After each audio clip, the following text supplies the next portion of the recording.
ओम शांति।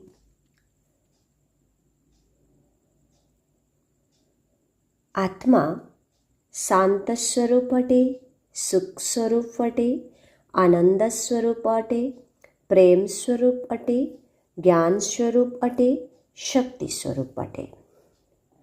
परंतु आत्मा ए गुणर अनुभव सेतेबेले करि पारिबो जेतेबेले आत्म अभिमानी होई रहिबो। आत्मा जेतिकी एही गुणर अनुभव करिबो सेतिकी आत्मा परमात्मा प्राप्तिर सानिध्यर निकटताकू गभीर भावरे अनुभव करि पारिबो। आउ परमात्मा छत्र छाया होई आत्मा को सुरक्षा प्रदान करिबे। आत्मार प्रत्येक प्रकारर पालना मध्य करिबे। आउ आत्मा को परमात्मांक सहित सर्व संबंधर सुख अनुभव हेबो। सेथिपाई बाबा रोज रोज आमको पक्का करोजंती कि बच्चे निजको आत्मा समझकर, बच्चे अपने को आत्मा समझकर मुझ बाप को याद करो। आजिर मुरली मध्य ही प्रकारर सुनिबा। आजिर मुरली ओम शांति। आज 19 मई 2026 प्रातः मुरली बाप दादा मधुबन। मीठे बच्चे आत्म अभिमानी हुआ। चालिबा बुलिबा उठिबा बसिबा समय रे एही अभ्यास करि चाल, तेबे तुमर बहुत उन्नति हेबाकू लागिब। आजिर प्रश्न, बाबांकर स्मृति केउ संतान मानक बुद्धि रे ठीक भावरे रहिब? उत्तर, जेउ संतान माने बाबांको सठिक रूपे जानिछन्ति। केतेक संतान कहउछन्ति बिंदु को किपरि मने पकाइबु। भक्ति मार्ग रे त अखंड ज्योति मने करी स्मरण करि आसिछन्ति। तेणु एबे बिंदु कहिबा द्वारा द्वंद्वरे पड़ी जाउछन्ति। सेथिपाई प्रथमे एही निश्चय हेबा दरकार जे बाबा अखंड ज्योति नुहन्ति, सिए त अति सूक्ष्म बिंदु अटन्ति। तेबे जाई सठिक रूपे मने पकाई पारिबा।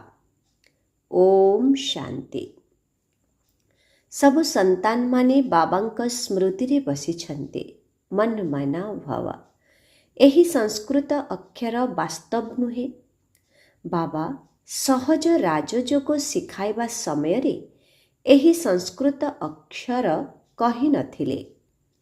एही ब्रह्मा त संस्कृत भाषा जानि नाहांती। बाबा हिंदी भाषा रे ही बुझाउछन्ति। यदिओ एही रथ हिंदी, सिंधी तथा इंग्राजी भाषा जानिछन्ति, किंतु बाबा हिंदी रे ही बुझाउछन्ति। प्रत्येक धर्मर निजस्व भाषा रहिछि। एठारे हिंदी भाषा ही व्यवहार हेउछि। एही भाषा बुझिबा पाई सहज एवं एही भाषा बुझिबा पाई सहज एवं एही स्कूल मध्य आश्चर्यजनक अटे। कौन आश्चर्यजनक? एथिरे कौनसी कागज, पेंसिल, बही आदिर आवश्यकता नाही। एठारे तो केवल गोटिए अक्षर को मने पकाइबा को हेब, अर्थात बाबा को मने पकाइबा को हेब। ईश्वर अथवा परमपिता परमात्मा को केही मने न पकाउथिबे, एहा त असंभव कथा। तांको समस्ते मने पकांती, किंतु तांकर परिचय काहाकू जणा नाही। बाबा ही आसी निजर परिचय देउछन्ति। शास्त्र रे कल्पर आयुष्य इति लंबा लेखि देइछन्ति, ए कथा बाबा आसी बुझाउछन्ति। एहा बहुत बड़ कथा मध्य नुहे। अहल्या बुढ़ी बुढ़ी माता माने कौन बुझिबे? एहा तो बहुत सहज। छोटो पिला मध्य बुझी पारिबे। बाबा अक्षर नुआ नुहे। शिवंक मंदिर को गले बुद्धि रे आसी थाए जे ये सही निराकार शिव बाबा अटंते। ସବୁ ମନୁଷ୍ୟ ମାତ୍ରକେ ତାଙ୍କୁ ପିତା କହିଥାନ୍ତି। ଆମ ସମସ୍ତ ଆତ୍ମାଙ୍କର ପିତା ଜଣେ ଅଟନ୍ତି। ସବୁ ଜୀବ ଆତ୍ମାମାନେ ଯିଏକି ଶରୀର ଧାରଣ କରୁଛନ୍ତି, ସେମାନେ ନିଶ୍ଚୟ ବାବାଙ୍କୁ ମନେ ପକାଉଛନ୍ତି। ସବୁ ଧର୍ମାବଲମ୍ବୀ ଯିଏ ବି ଅଛନ୍ତି, ସମସ୍ତେ ନିଶ୍ଚୟ ପରମପିତା ପରମାତ୍ମାଙ୍କୁ ମନେ ପକାଉଛନ୍ତି। ସେ ହେଉଛନ୍ତି ପରମ ଧାମ ନିବାସୀ ପିତା। ଆମେ ମଧ୍ୟ ସେଠିକାର ନିବାସୀ। ତେଣୁ ଏବେ କେବଳ ବାବାଙ୍କୁ ମନେ ପକାଇବାକୁ ହେବ। ଚାହୁଁଛନ୍ତି ମଧ୍ୟ ଆମେ ପାବନ ହେବୁ। ଡାକୁଛନ୍ତି ମଧ୍ୟ ହେ ପତିତଙ୍କୁ ପାବନ କରିବା ବାଲା ଆସ। ନୂଆ ଦୁନିଆ ପାବନ ଥିଲା, ଏବେ ପୁଣି ପୁରୁଣା ହୋଇଛି। ଏହାକୁ କେହି ନୂଆ କହିବେ ନାହିଁ।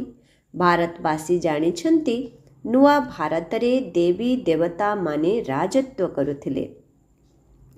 ଯେବେ ନୂଆ ଭାରତ ଥିଲା, ତେବେ ତା ପୂର୍ବରୁ କ'ଣ ଥିଲା? ସଙ୍ଗମ। ଏହାଠାରୁ ମଧ୍ୟ ସହଜରେ କହିବା ଉଚିତ ଯେ ନୂଆ ପୂର୍ବରୁ ପୁରୁଣା ଥିଲା। ସଙ୍ଗମ ସମୟକୁ ମନୁଷ୍ୟ ଏତେ ସହଜରେ ବୁଝିପାରୁନାହାନ୍ତି। ନୂଆ ଦୁନିଆ ଏବଂ ପୁରୁଣା ଦୁନିଆ, ଏହାର ମଧ୍ୟକୁ ସଙ୍ଗମ କୁହାଯାଉଛି। ବାବାଙ୍କ ନିମନ୍ତେ ହିଁ କହୁଛନ୍ତି, ହେ ପତିତ ପାବନ ଆସ, ଆସି ଆମକୁ ପାବନ କରାଅ। ଆମେ ପତିତ ହୋଇଯାଇଛୁ। ନୂଆ ଦୁନିଆରେ କେହି ଡାକିବେ ନାହିଁ। ଏବେ ତୁମ ବୁଦ୍ଧିରେ ଆସିଗଲାଣି ଯେ ଭାରତ ପାବନ ଥିଲା। ହେ ପତିତ ପାବନ ଆସ, ଏହା ତ ବହୁତ ସମୟରୁ ଡାକି ଆସିଛ। ସେମାନେ ଏକଥା ଜାଣିନାହାନ୍ତି ଯେ ପତିତ ଦୁନିଆ କେବେ ପୂରା ହେବ। କହୁଛନ୍ତି, ଶାସ୍ତ୍ରରେ ଏହିପରି ଲେଖାଯାଇଛି ଯେ କଳିଯୁଗ ଏବେ ଆହୁରି 40,000 ବର୍ଷ ଚାଲିବ। ବିଲକୁଲ ହିଁ ଘୋର ଅନ୍ଧକାରରେ ଅଛନ୍ତି। ଏବେ ତୁମେ ଆଲୋକରେ ଅଛ। ବାବା ତୁମକୁ ଏବେ ଆଲୋକକୁ ଆଣିଛନ୍ତି। 5,000 ବର୍ଷରେ ଏହି ସୃଷ୍ଟିର ଚକ୍ର ପୂରା ହେଉଛି। ଏହା କାଲିର କଥା ଅଟେ। ତୁମେମାନେ ହିଁ ରାଜତ୍ୱ କରୁଥିଲ। ବାସ୍ତବରେ ଏହି ଲକ୍ଷ୍ମୀ ନାରାୟଣଙ୍କର ରାଜ୍ୟ ଥିଲା, ସ୍ୱର୍ଗ ଥିଲା। ପାବନ ଦୁନିଆରେ କୌଣସି ଉପଦ୍ରବ ଆଦି ହେବ ନାହିଁ। ରାବଣ ରାଜ୍ୟରେ ହିଁ ଉପଦ୍ରବ ହେଉଛି। ଏଠାରେ ତୁମକୁ ବାବା ବୁଝାଉଛନ୍ତି। ତୁମେ କାନ ଦ୍ୱାରା ସମ୍ମୁଖରେ ଶୁଣୁଛ। କିଏ ଶୁଣୁଛି? ଆତ୍ମା। ଆତ୍ମା ବହୁତ ଖୁସି ହେଉଛି ଯେ ପୁନର୍ବାର ଆମକୁ ବାବା ମିଳିଛନ୍ତି। ବାବାଙ୍କ ଠାରୁ ସମ୍ପତ୍ତି ମିଳିଥିଲା। ଏବେ ବାବା କହୁଛନ୍ତି, ମୋତେ ମନେ ପକାଅ। ଏଥିରେ କୌଣସି ଲେଖାପଢ଼ାର କଥା ନାହିଁ। କେହି ଆସିଲେ ପଚରାଯାଏ, ଆପଣ କାହିଁକି ଆସିଛନ୍ତି? ତେବେ କହନ୍ତି, ଏଠାକାର ମହାତ୍ମାଙ୍କ ସହିତ ମିଶିବା ପାଇଁ। କାହିଁକି? ଆପଣଙ୍କର କ'ଣ ଦରକାର? କୁହନ୍ତୁ, କ'ଣ ଭିକ୍ଷା ଦରକାର? ସନ୍ନ୍ୟାସୀ ହୋଇଥିଲେ ତାଙ୍କୁ ଭୋଜନ ଦିଆଯାଇଥାଏ। ସନ୍ନ୍ୟାସୀ କାହା ପାଖକୁ ଗଲେ ଅଥବା ରାସ୍ତାରେ ମିଳିଲେ ଧାର୍ମିକ ବ୍ୟକ୍ତି ଭାବନ୍ତି, ଇଏ ପବିତ୍ର ଅଟନ୍ତି, ଏହାଙ୍କୁ ଭୋଜନ ଖୁଆଇବା ଭଲ। ଏବେ ତ ପବିତ୍ରତା ମଧ୍ୟ ନାହିଁ। ବିଲକୁଲ ହିଁ ତମୋ ପ୍ରଧାନ ଦୁନିଆ। ସମସ୍ତେ ବିକାରୀ ହୋଇଯାଇଛନ୍ତି। ମନୁଷ୍ୟ କେତେ ହଇରାଣ ହେଉଛନ୍ତି। ଏଠାରେ ତ ହଇରାଣ ହେବାର କୌଣସି କଥା ନାହିଁ। ବାବା କହୁଛନ୍ତି, ଲେଖିବା ଆଦିର କୌଣସି ଆବଶ୍ୟକ ନାହିଁ। ଏହି ପଏଣ୍ଟସ୍ ଆଦି ବି ଲେଖୁଛନ୍ତି ଧାରଣା କରିବା ପାଇଁ। ଯେପରି ଡାକ୍ତରଙ୍କ ପାଖରେ ମଧ୍ୟ କେତେ ପ୍ରକାରର ଔଷଧ ରହିଥାଏ। ଏତେ ସବୁ ଔଷଧର ନାମ ମନେ ରଖିଥାନ୍ତି। ସେହିପରି ବାରିଷ୍ଟରଙ୍କ ବୁଦ୍ଧିରେ କେତେ ଆଇନର କଥା ମନେ ରହିଥାଏ। ତୁମକୁ ମଧ୍ୟ ଗୋଟିଏ କଥା ମନେ ରଖିବାକୁ ହେବ। ଏହା ମଧ୍ୟ ବହୁତ ସହଜ। ତୁମେ କହୁଛ, ଏକମାତ୍ର ଶିବ ବାବାଙ୍କୁ ମନେ ପକାଅ। ସେମାନେ କହୁଛନ୍ତି, ଶିବ ବାବା କିପରି ଆସିବେ? ଏକଥା ମଧ୍ୟ ତୁମ ବ୍ୟତୀତ ଆଉ କେହି ବି ଜାଣିନାହାନ୍ତି। ଈଶ୍ୱର କେଉଁଠି ଅଛନ୍ତି? ସେମାନେ ତ କହିବେ ସେ ନାମ ରୂପରୁ ଅଲଗା, ଅଥବା କହିବେ ସର୍ବବ୍ୟାପୀ ଅଟନ୍ତି। ଉଭୟ କଥାରେ ରାତି ଦିନର ଫରକ ହୋଇଯାଉଛି। ନାମ ରୂପରୁ ଅଲଗା ତ କୌଣସି ଜିନିଷ ନାହିଁ। ପୁଣି କହିଦେଉଛନ୍ତି କୁକୁର ବିଲେଇ ସମସ୍ତଙ୍କ ଭିତରେ ପରମାତ୍ମା ଅଛନ୍ତି। ଉଭୟ କଥା ବିପରୀତ ବୋଧକ ହୋଇଯାଉଛି। ତେଣୁ ବାବା ନିଜର ପରିଚୟ ଦେଇ କହୁଛନ୍ତି ମୋତେ ମନେ ପକାଅ। ଗାୟନ ମଧ୍ୟ ରହିଛି ସହଜ ରାଜଯୋଗ। ବାବା କହୁଛନ୍ତି ଯୋଗ ଅକ୍ଷର କାଟିଦିଅ, କେବଳ ମନେ ପକାଅ। ଛୋଟ ପିଲା ଯେପରି ମାତା ପିତାଙ୍କୁ ଦେଖିବା ମାତ୍ରକେ ତୁରନ୍ତ ସ୍ନେହରେ ଧରି ପକାଇଥାଏ। ପ୍ରଥମେ କ'ଣ ସିଏ ଚିନ୍ତା କରିବ କି ଇଏ ମୋର ମାତା ପିତା ଅଟନ୍ତି? ନା, ଏଥିରେ ଚିନ୍ତା କରିବାର କଥା ହିଁ ନାହିଁ। ତୁମକୁ ମଧ୍ୟ କେବଳ ଶିବ ବାବାଙ୍କୁ ମନେ ପକାଇବାକୁ ହେବ। ଭକ୍ତି ମାର୍ଗରେ ମଧ୍ୟ ତୁମେ ଶିବଙ୍କ ଉପରେ ଫୁଲ ଚଢ଼ାଇ ଆସିଛ। ସୋମନାଥ ମନ୍ଦିର କେତେ ସୁନ୍ଦର ଭାବେ ତିଆରି କରାଯାଇଥିଲା, ଯାହାକୁ ପରେ ମହମ୍ମଦ ଗଜନୀ ଆସି ଲୁଟିଥିଲା। ଭାରତରେ ସୋମନାଥ ମନ୍ଦିର ନାମୀ ଗ୍ରାମୀ ଅଟେ। ସର୍ବପ୍ରଥମେ ତ ଶିବଙ୍କର ପୂଜା ହେବା ଦରକାର। ବର୍ତ୍ତମାନ ପିଲାମାନଙ୍କ ବୁଦ୍ଧିରେ ଏହି ଜ୍ଞାନ ଆସିଛି। ଯଦିଓ ପୂଜା କରି ଆସୁଥିଲ, କିନ୍ତୁ ତୁମେ ଜାଣିନଥିଲ ଯେ ଏହା ହେଉଛି ଜଡ଼ଚିତ୍ର। ନିଶ୍ଚୟ ସିଏ ଚୈତନ୍ୟରେ ଆସିଥିବେ। ତେବେ ତ ବର୍ଷକୁ ବର୍ଷ ଶିବ ଜୟନ୍ତୀ ପାଳନ କରୁଛନ୍ତି। ଏକଥା ମଧ୍ୟ କହୁଛନ୍ତି ଯେ ଶିବ ପରମାତ୍ମା ନିରାକାର ଅଟନ୍ତି। ଆତ୍ମା ଜାଣିଛି ମୁଁ ମଧ୍ୟ ନିରାକାର। ଏବେ ତୁମେ ଆତ୍ମ ଅଭିମାନୀ ହେଉଛ। ଏହା ବହୁତ ସହଜ। ସେ ତ ଆମର ବାବା ଅଟନ୍ତି। ସିଏ ଜ୍ଞାନର ସାଗର, ସୁଖର ସାଗର, ପତିତ ପାବନ ଅଟନ୍ତି। ତାଙ୍କର ବହୁତ ମହିମା ରହିଛି। ବ୍ରହ୍ମା ବିଷ୍ଣୁ ଶଙ୍କରଙ୍କର ଏତେ ମହିମା ନାହିଁ। ଜଣକର ହିଁ ମହିମା ଗାଉଛନ୍ତି। ଏବେ ତୁମେମାନେ ଜାଣୁଛ ବାବା ଆସି ଆମକୁ ସମ୍ପତ୍ତି ଦେଉଛନ୍ତି। ଯେପରି ଲୌକିକ ପିତା ପିଲାର ଲାଳନ ପାଳନ କରିଥାନ୍ତି, କିନ୍ତୁ ପାଠ ପଢ଼ାଇ ନଥାନ୍ତି। ପଢ଼ିବା ପାଇଁ ସ୍କୁଲକୁ ଯାଇଥାନ୍ତି, ପୁଣି ବାନପ୍ରସ୍ଥରେ ଗୁରୁ କରିଥାନ୍ତି। ଆଜିକାଲି ତ ଛୋଟ ବଡ଼ ସମସ୍ତଙ୍କୁ ଗୁରୁ କରାଇ ଦେଉଛନ୍ତି। ଏଠାରେ ତ ତୁମକୁ କୁହାଯାଉଛି ଶିବ ବାବାଙ୍କୁ ମନେ ପକାଅ। ତାଙ୍କ ଉପରେ ସମସ୍ତଙ୍କର ଅଧିକାର ରହିଛି। ସମସ୍ତେ ମୋର ସନ୍ତାନ। ତୁମମାନଙ୍କ ଭିତରେ ମଧ୍ୟ ଅନେକ ଅଛନ୍ତି ଯିଏକି ଭଲ ଭାବରେ ମନେ ପକାଉଛନ୍ତି। କେତେକ କହୁଛନ୍ତି ବାବା କାହାକୁ ମନେ ପକାଇବୁ? ବିନ୍ଦୁକୁ କିପରି ମନେ ପକାଇବୁ? ବଡ଼ ଜିନିଷକୁ ମନେ ପକାଯାଇଥାଏ। ଆଚ୍ଛା, ପରମାତ୍ମା ଯାହାକୁ ତୁମେ ମନେ ପକାଉଛ ସେ କେଉଁ ପ୍ରକାରର ଜିନିଷ? ତେବେ କହିଦେଉଛନ୍ତି ସେ ଅଖଣ୍ଡ ଜ୍ୟୋତି ସ୍ୱରୂପ ଅଟନ୍ତି। କିନ୍ତୁ ଏପରି ନୁହନ୍ତି। ଅଖଣ୍ଡ ଜ୍ୟୋତିକୁ ମନେ ପକାଇବା ଭୁଲ। ତାଙ୍କୁ ସଠିକ୍ ଭାବେ ମନେ ପକାଇବା ଦରକାର। କିନ୍ତୁ ପ୍ରଥମେ ତାଙ୍କୁ ସଠିକ୍ ଭାବେ ଜାଣିବା ଦରକାର। ବାବା ହିଁ ଆସି ପିଲାମାନଙ୍କୁ ନିଜର ପରିଚୟ ଦେଉଛନ୍ତି ଏବଂ ସାରା ସୃଷ୍ଟିର ଆଦି ମଧ୍ୟ ଅନ୍ତର ସମାଚାର ମଧ୍ୟ ଶୁଣାଉଛନ୍ତି। ବିସ୍ତାରରେ ଏବଂ ସଂକ୍ଷେପରେ ମଧ୍ୟ ଶୁଣାଉଛନ୍ତି। ବର୍ତ୍ତମାନ ବାବା କହୁଛନ୍ତି ପିଲାମାନେ ପବିତ୍ର ହେବା ପାଇଁ ଏକମାତ୍ର ଉପାୟ ରହିଛି କେବଳ ମୋତେ ମନେ ପକାଅ। ମୋତେ ହିଁ ପତିତ ପାବନ କହୁଛ। ଆତ୍ମାକୁ ପବିତ୍ର କରିବାକୁ ପଡ଼ିବ। ଆତ୍ମା ହିଁ କହୁଛି ମୁଁ ପତିତ ହୋଇଯାଇଛି। ଆମେ ପବିତ୍ର ଥିଲୁ, ଏବେ ପତିତ ହୋଇଯାଇଛୁ। ବର୍ତ୍ତମାନ ସମସ୍ତେ ତମ ପ୍ରଧାନ ହୋଇଯାଇଛନ୍ତି। ପ୍ରତ୍ୟେକ ଜିନିଷ ପ୍ରଥମେ ସତ ପ୍ରଧାନ ଥାଏ, ପୁଣି ତମ ପ୍ରଧାନ ହୋଇଥାଏ। ଆତ୍ମା ନିଜେ କହୁଛି ମୁଁ ପତିତ ହୋଇଯାଇଛି, ମୋତେ ଆସି ପବିତ୍ର କର। ଶାନ୍ତି ଧାମରେ ଆତ୍ମା ପତିତ ହୁଏ ନାହିଁ। ଏଠାରେ ପତିତ ହୋଇଥିବାରୁ ଦୁଃଖୀ ହୋଇଯାଇଛି। ପାବନ ଥିବା ସମୟରେ ଆତ୍ମା ସୁଖୀ ଥିଲା। ତେଣୁ ଆତ୍ମାମାନେ ହିଁ କହୁଛନ୍ତି ଆମକୁ ପବିତ୍ର କରାଇଲେ ଆମେ ଦୁଃଖରୁ ମୁକ୍ତ ହୋଇଯିବୁ। ତୁମେ ଜାଣିଛ ଆତ୍ମା ହିଁ ସବୁକିଛି କରୁଛି। ଆତ୍ମା ହିଁ ଜଜ୍ ବାରିଷ୍ଟର ଆଦି ହେଉଛି। ଆତ୍ମା ହିଁ କହୁଛି ମୁଁ ରାଜା, ମୁଁ ଅମୁକ। ବର୍ତ୍ତମାନ ଏହି ଶରୀର ଛାଡ଼ି ଆଉ ଗୋଟିଏ ଶରୀର ନେବାକୁ ହେବ। ଏହାକୁ ଆତ୍ମ ଅଭିମାନୀ କୁହାଯାଉଛି। ଦେହ ଥାଇ ମଧ୍ୟ ଆତ୍ମ ଅଭିମାନୀ ହୁଅ। ରାବଣ ରାଜ୍ୟରେ ଦେହ ଅଭିମାନୀ ହେଉଛନ୍ତି। ବର୍ତ୍ତମାନ ହିଁ ବାବା ଆତ୍ମ ଅଭିମାନୀ କରାଉଛନ୍ତି। ଆତ୍ମା ପତିତ ଦୁଃଖୀ ହୋଇଯାଇଛି, ତେଣୁ ବାବାଙ୍କୁ ଡାକୁଛି। ଏକଥା ମଧ୍ୟ ତୁମେ ଜାଣିଛ ଯେ ଡ୍ରାମା ପ୍ଲାନ୍ ଅନୁସାରେ ପତିତରୁ ପାବନ, ପାବନରୁ ପତିତ ହୋଇ ଆସିଛ। ଚକ୍ର ଘୁରି ଚାଲିଛି। ଏବେ ତୁମ ବୁଦ୍ଧିରେ ଆସୁଛି ଆମେ କିପରି 84 ଜନ୍ମ ନେଉଛୁ। ଏବେ ଏହି କଥାକୁ ଭୁଲିଯାଅ ନାହିଁ। ସ୍ୱଦର୍ଶନ ଚକ୍ରଧାରୀ ହୋଇ ରୁହ। ଉଠିବା, ବସିବା, ଚାଲିବା, ବୁଲିବା ସମୟରେ ବୁଦ୍ଧିରେ ଆମର ସାରା ଜ୍ଞାନ ରହିଛି।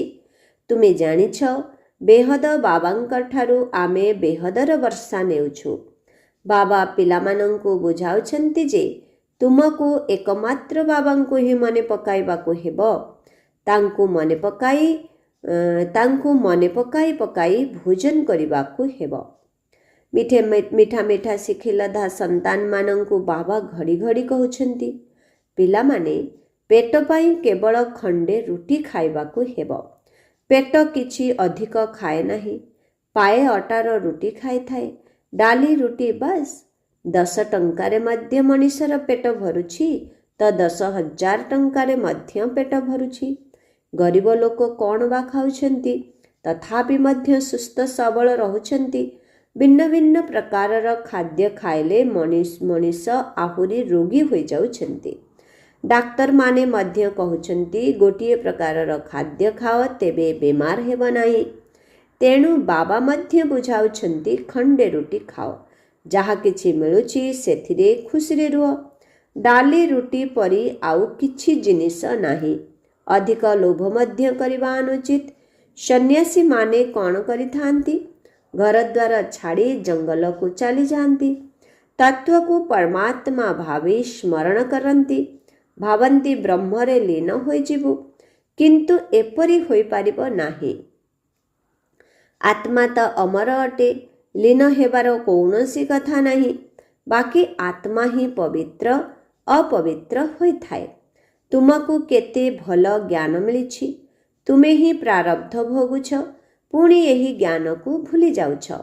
ପୁଣି ସିଡ଼ିରେ ତଳକୁ ଓହ୍ଲାଉଛ। ଏବେ ତୁମ ବୁଦ୍ଧିରେ ସମସ୍ତ ଜ୍ଞାନ ରହିଛି। ଆମେ 84 ଜନ୍ମ କିପରି ଭୋଗ କରୁଛୁ।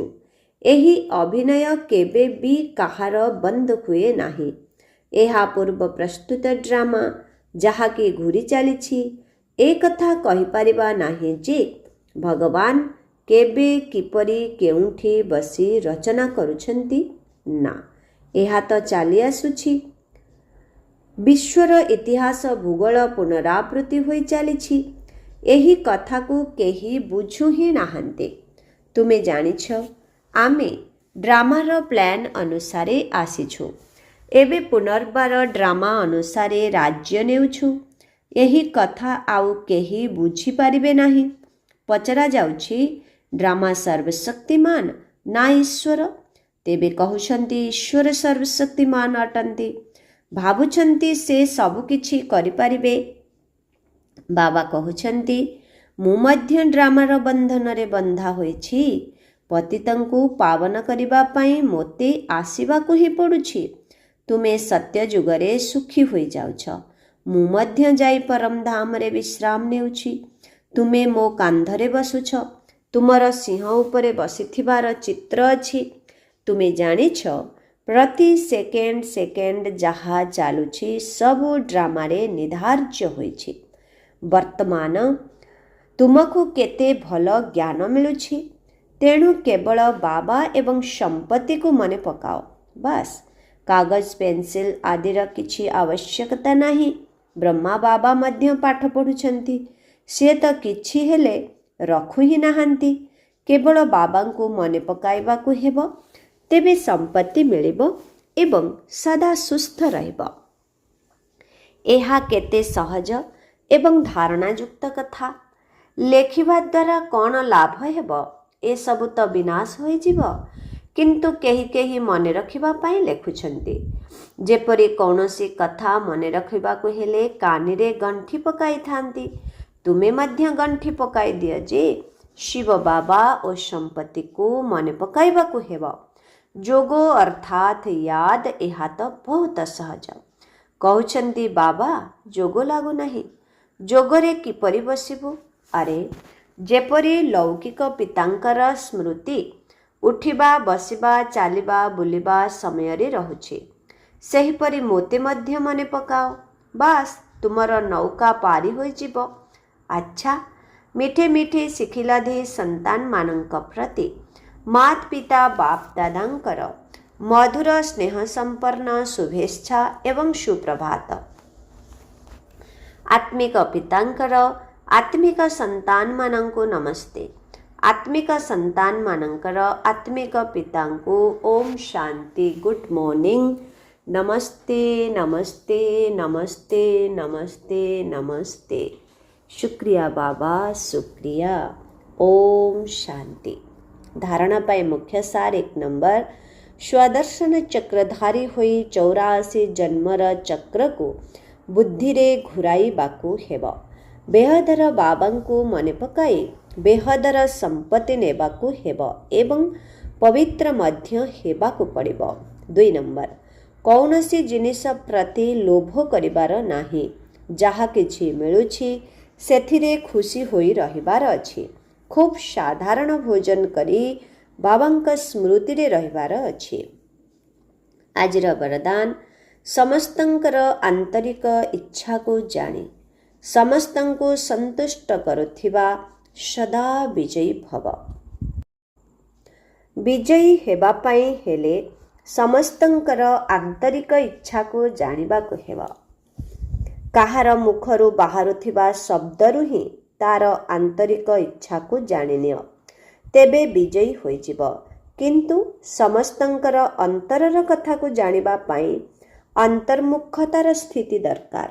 ଯେତେ ଯେତେ ତୁମେ ଅନ୍ତର୍ମୁଖୀ ସ୍ଥିତିରେ ରହିବ, ସେହି ଅନୁସାରେ ସମସ୍ତଙ୍କର ଆନ୍ତରିକ ଇଚ୍ଛାକୁ ଜାଣି ତାକୁ ସନ୍ତୁଷ୍ଟ କରିପାରିବ ଏବଂ ସମସ୍ତଙ୍କୁ ସନ୍ତୁଷ୍ଟ କରିବା ବାଲା ହିଁ ବିଜୟୀ ହୋଇଥାନ୍ତି।